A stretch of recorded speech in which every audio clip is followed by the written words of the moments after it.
Everyone thinks mountain women were helpless victims waiting for rescue. Dead wrong.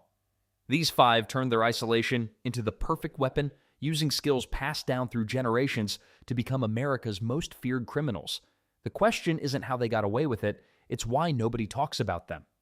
Deep in the mountains of Appalachia, where fog clings to ridges like secrets, some communities operated by rules the outside world never understood. Forget what you've seen in movies about gentle mountain folk. These hills harbored darkness that would make your blood run cold. Women living in these remote hollows faced challenges that city dwellers couldn't fathom. Poverty wasn't just about empty pockets, it meant survival depended on wit, grit, and sometimes violence. The nearest sheriff might be days away on horseback. Court systems? Practically non-existent. When trouble came knocking, and it always did, mountain families handled problems their own way. But here's the twisted part. This isolation created something unexpected. While most women of the era were expected to stay quiet and obedient, Appalachian women learned to fight back. Hard. They had to because the alternative was often death. Consider the geography itself. These weren't gentle rolling hills where neighbors waved from front porches. We're talking about jagged peaks, hidden caves, and trails that only locals knew existed. Perfect territory for hiding crimes, stashing stolen goods, or making enemies disappear without a trace. The mountains kept secrets better than any vault. Family feuds weren't just arguments over property lines. They were generational wars that claimed lives regularly. Children grew up learning to shoot before they could properly read. Girls mastered the art of hiding weapons in their skirts. Boys memorized every escape route from their family cabin. This wasn't paranoia, it was practical education for staying alive. Then, there's the economic reality that shaped these communities. Legal ways to make money were scarce. Moonshine operations flourished not just because people wanted alcohol, but because distilling whiskey might be the only way to feed your family through winter. When the law came hunting for illegal stills, women often proved more ruthless than men in protecting their livelihood. Mountain justice followed different rules entirely. If someone stole your livestock, you didn't file a report. You tracked them down yourself. If a man threatened your children, you didn't wait for help that might never come. You handled the threat permanently. And the weird part is, these communities respected women who could defend themselves and their families with deadly force. Some clans operated like organized crime families decades before anyone had heard of the mafia. They controlled territory, settled disputes through violence, and passed down criminal knowledge through bloodlines. Women weren't just passive participants, they often became the masterminds behind elaborate schemes. What makes these stories particularly chilling is how normal this seemed to mountain communities. A woman who could outshoot grown men wasn't considered unusual. A grandmother who knew 17 ways to poison someone using local plants was just being practical. A mother who taught her daughters to kill silently was being responsible. The combination of geographic isolation, economic desperation, and cultural acceptance of violence created perfect conditions for producing some of America's most dangerous women. These weren't accidental criminals or women driven to single acts of desperation. These were calculated, methodical, and absolutely terrifying individuals who would stop at nothing to protect what was theirs. And one woman, known throughout the mountains as Mountain Kate, would prove just how deadly that combination could be. They called her Mountain Kate, and for good reason. Kate lived by one simple rule: shoot first, ask questions later. Her real name was Catherine McDonnell, but nobody dared use it after her second husband mysteriously vanished into thin air. 3 marriages, 2 disappearances. Makes you wonder about the third guy's nerves, right? Kate wasn't your typical mountain woman. While other wives tended gardens and raised children, she ran whiskey through treacherous passes during Prohibition. The feds knew her name, but catching her? That was a different story entirely. She could thread a needle at 50 yards with her Winchester and navigate mountain trails blindfolded. Well, maybe not blindfolded, but you get the idea. Her first husband died of what the local doctor called natural causes. Natural for the mountains, anyway. The second husband packed his bags one morning and never came home. Neighbors whispered he'd found a new woman in the next county. Others whispered something far darker. Kate just smiled and cleaned her rifle when anyone asked. The third husband, he stuck around. Smart man. Then there's the matter of her business ventures. Kate didn't just make moonshine, she perfected the art of moving it. Federal agents would set up roadblocks thinking they had her cornered. But Kate knew every deer path, every hidden creek, every cave that could hide a wagon full of mason jars. She'd appear in town the next morning, humming hymns and selling her medicine like nothing happened. But here's where it gets interesting. Kate never warned trespassers. Most mountain folk would holler, "Get off my land," before reaching for their guns. Not Kate. She believed actions spoke louder than words. Strangers learned real quick that her property line was marked with more than just fence posts. The story that made her legendary happened on a cold December night in 1924. 3 men from Charleston thought they could rob the local general store and disappear into the mountains. They didn't count on Kate riding past at midnight, heading home from a delivery run. What happened next depends on who's telling the story. Some say she faced down all 3 men with nothing but a pistol and pure grit. Others claim she used her famous Winchester to pin them against the store wall until the sheriff arrived at dawn. The men themselves? They never talked about it. Ever. And the weird part is, Kate never asked for recognition. She just tipped her hat to the store owner and rode home like stopping armed robberies was part of her regular Tuesday routine. Federal agents eventually gave up chasing her through the mountains. Local law enforcement learned to look the other way. Kate had earned something rarer than fear. She'd earned respect in a place where respect came from the barrel of a gun. Of course, Kate's reputation for swift justice was nothing compared to what Nancy Curley would do to earn the title of Appalachian's deadliest grandma. Nancy Curley looked like any other mountain grandmother. Gray hair pulled back, wrinkled hands that had kneaded countless loaves of bread, but those same hands committed one of the most shocking crimes in Appalachian history. The details still make people sick to their stomachs. Nancy was accused of starving a child in a cave, the very same cave where she'd hidden as a frightened little girl decades earlier. Talk about coming full circle in the worst possible way. When word spread through Haywood County, neighbors couldn't believe it. This was Nancy Curley, for crying out loud, the woman who'd helped deliver babies during brutal winters, who'd shared her last jar of preserves with hungry families. Well, apparently she had a darker side that nobody saw coming. The arrest sent shockwaves through the mountains. People felt betrayed, disgusted, and absolutely furious. By evening, angry voices echoed through the valley. Groups of men gathered at country stores, their conversations growing louder and more heated. Someone mentioned rope. Another talked about mountain justice, the kind that didn't wait for judges or fancy lawyers from the city. Then, there's what happened next. Something that shows just how enraged these mountain folks really were. A mob formed outside the Haywood County Jail. Not a small group of hotheads, mind you. We're talking about dozens of neighbors, farmers, and family men who'd never broken a law in their lives. They wanted Nancy Curley, and they wanted her now. The crowd grew angrier as darkness fell. Voices turned into shouts. Shouts turned into demands. Someone brought kerosene. Another person showed up with matches. Their plan was simple and terrifying. Burn down the entire jail to get to Nancy. Makes sense in a twisted way, right? These mountain communities had their own code of justice. Child killers didn't deserve trials or prison cells. They deserved something much worse. But here's where things got really intense. The local sheriffs weren't about to let a lynch mob take over their town. They grabbed rifles and positioned themselves around the jail. What followed was the longest night in Haywood County history. The standoff lasted until sunrise. Picture this. Armed lawmen facing down their own neighbors while Nancy Curley cowered in her cell, probably hearing every angry voice calling for her blood. The sheriffs knew these people, had grown up with them, shared meals at their tables, and the weird part is, they probably agreed that Nancy deserved whatever was coming to her, yet they stood their ground. Professional duty won over personal feelings that night. When dawn finally broke, the mob slowly dispersed. People went home to their families and their daily chores, but the damage was done. The community was split right down the middle. Some folks respected the sheriffs for upholding the law. Others felt betrayed by neighbors who'd protected a child killer. Nancy Curley had managed to divide an entire region with her horrific crime.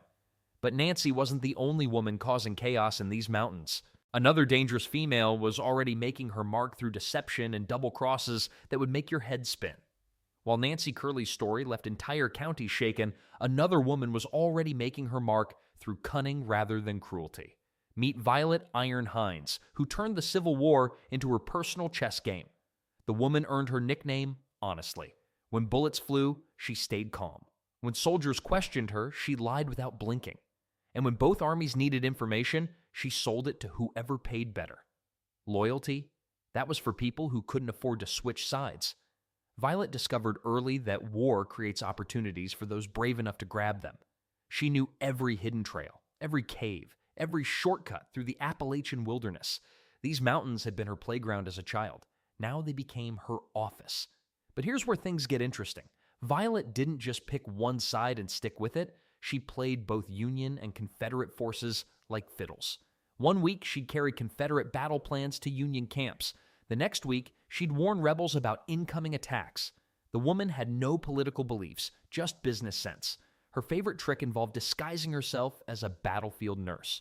She'd show up after skirmishes, bandage wounds, comfort dying soldiers, and listen to everything they said. Wounded men talked freely around nurses.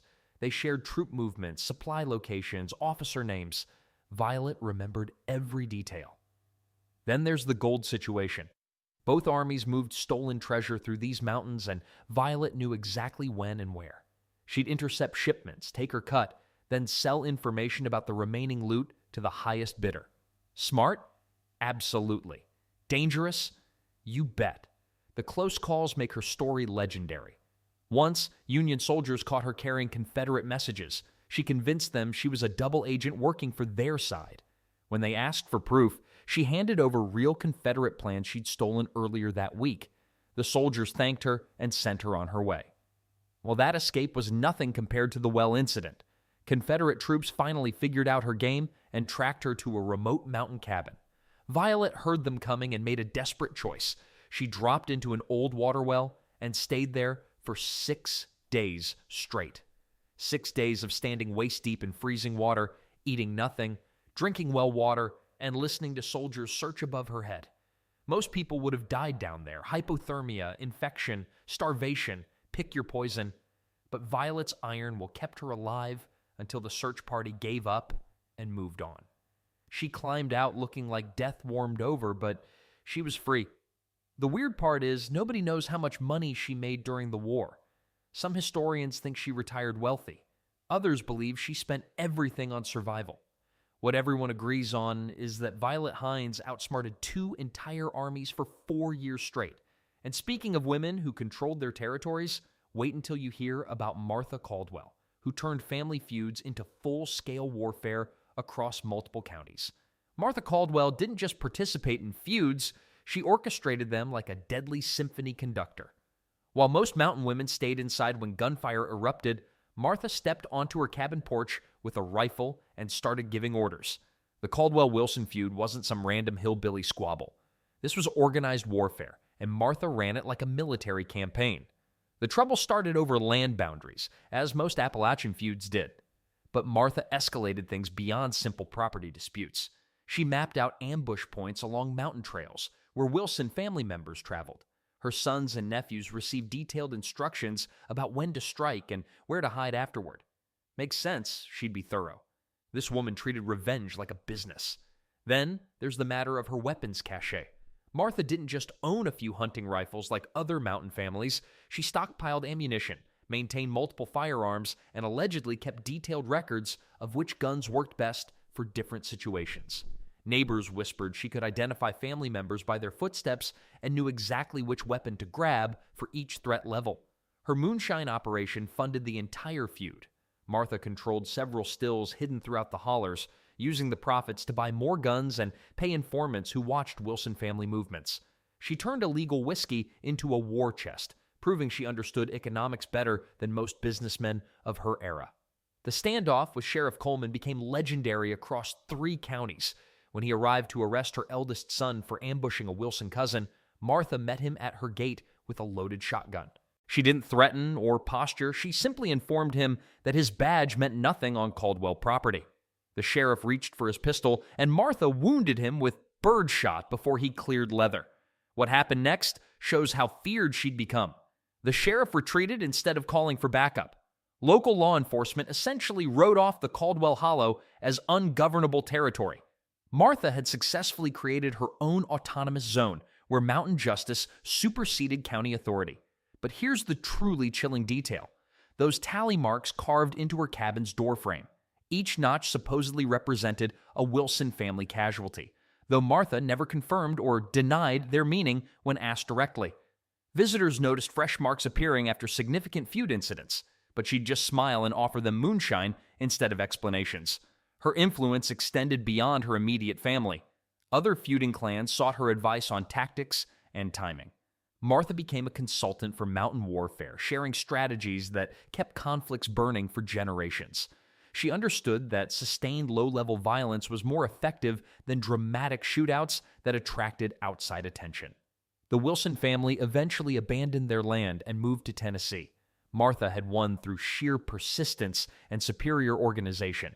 She'd proven that one determined woman could control an entire region through calculated brutality and smart business practices.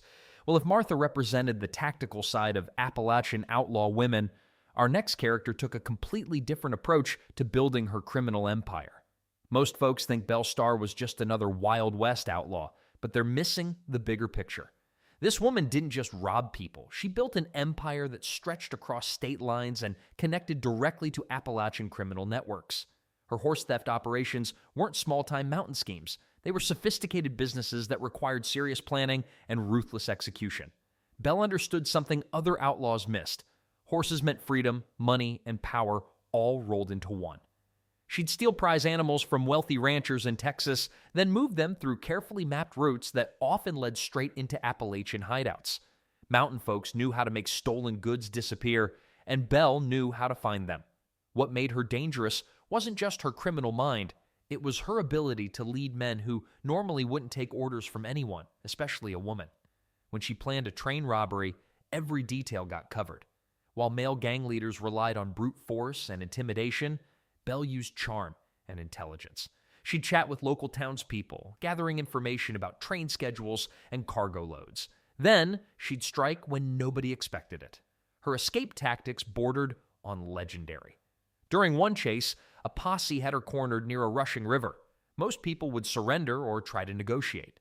Belle stripped down to her underclothes, held her pistol above her head, and swam across that freezing water like her life depended on it, which it absolutely did.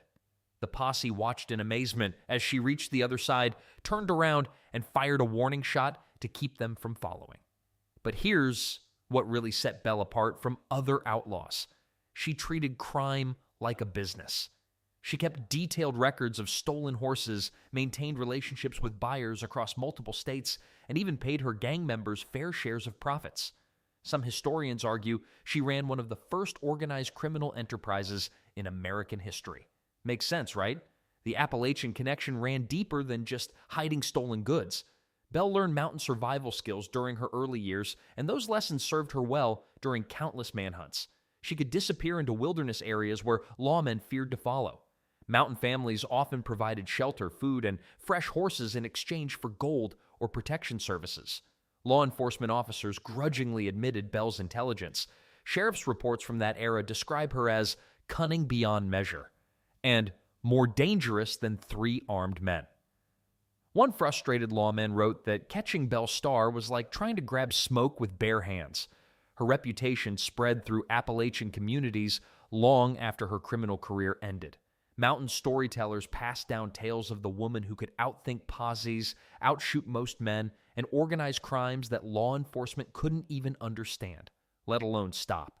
Her methods influenced generations of mountain criminals who realized brains often worked better than bullets. Well, Belle proved that criminal leadership could come in unexpected packages, but she wasn't the only woman who shocked folks by joining famous outlaw gangs. Another mountain woman would take criminal collaboration even further, becoming part of the most notorious gang in American history. Laura Bullion wasn't your typical outlaw woman hiding behind some famous man's reputation. She stood shoulder to shoulder with Butch Cassidy's Wild Bunch, wielding guns and planning heists like any seasoned criminal. Most women in outlaw gangs played supporting roles, cooking, carrying messages, maybe holding horses. Laura, she walked straight into banks with a pistol in her hand. Born in Texas around 1876, she learned early that survival meant taking what you needed. Her path crossed with the Wild Bunch through Will Carver, a gang member who became her lover. But Laura wasn't just tagging along for romance. She had skills that made hardened criminals take notice. The gang called her Della Rose as a cover name, though Laura Bullion packed more punch than any delicate flower. She could shoot accurately, think fast under pressure, and keep her mouth shut when lawmen came asking questions. These weren't common traits among frontier women, or men for that matter. Her biggest score came during the Great Northern Train Robbery in July 1901. The Wild Bunch stopped the train near Wagner, Montana, making off with thousands in unsigned banknotes. Laura's job wasn't just to stand guard. She helped plan the escape routes and handled the stolen money afterward. Smart move considering what happened next. When the heat got too intense, Laura took her share of the loot, $8,500 in those unsigned notes, and disappeared into St. Louis. That money represented a fortune back then, enough to buy several houses or start a legitimate business. Instead of spending it foolishly, she hid the cash and tried blending into city life. The woman had brains to match her boldness, but the law caught up faster than expected. Pinkerton detectives tracked her down in November 1901, finding most of that stolen money still in her possession. The fact that she hadn't blown through the cash immediately showed remarkable self-control for someone in her line of work. Most outlaws spent their earnings on whiskey and gambling within weeks. Laura received a 5-year prison sentence, serving her time quietly without causing trouble. Prison records show she could read and write, unusual for many criminals of that era. After her release in 1905, she vanished from outlaw life completely. No more train robberies or bank heists for this former gunwoman. Her post-outlaw years tell a different story entirely. Laura worked as a seamstress and later as a prostitute in various frontier towns, trying to survive in a world that offered few options for women with criminal records.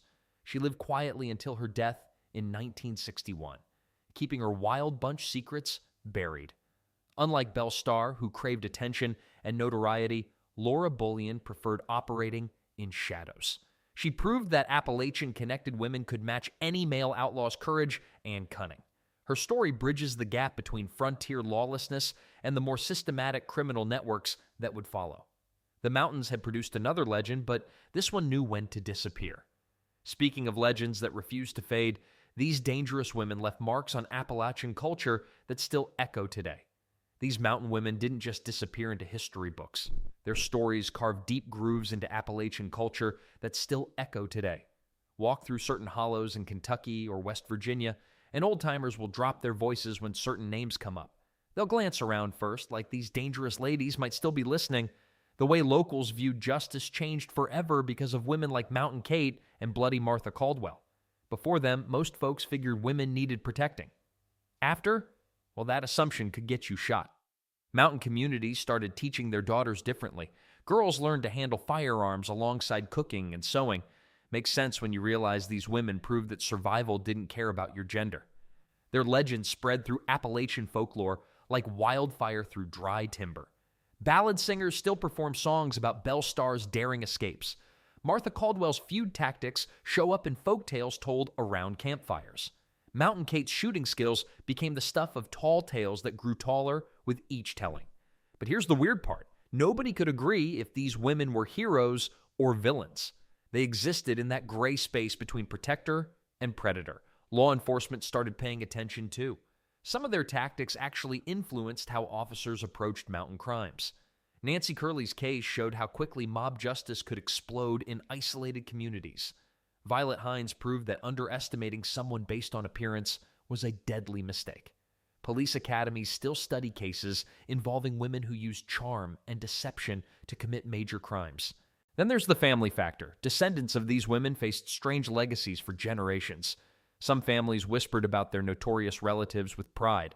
Others tried burying the stories completely. Children grew up hearing conflicting versions.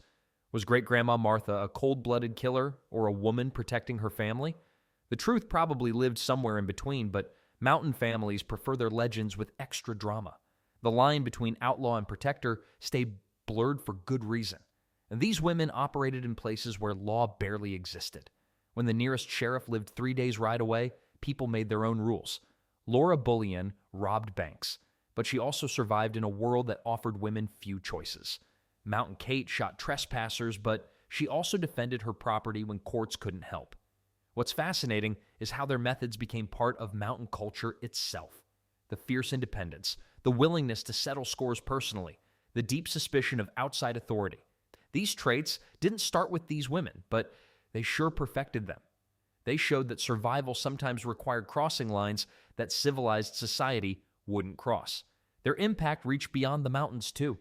These weren't just local troublemakers, they were part of a larger story about women claiming power in a world designed to keep them powerless.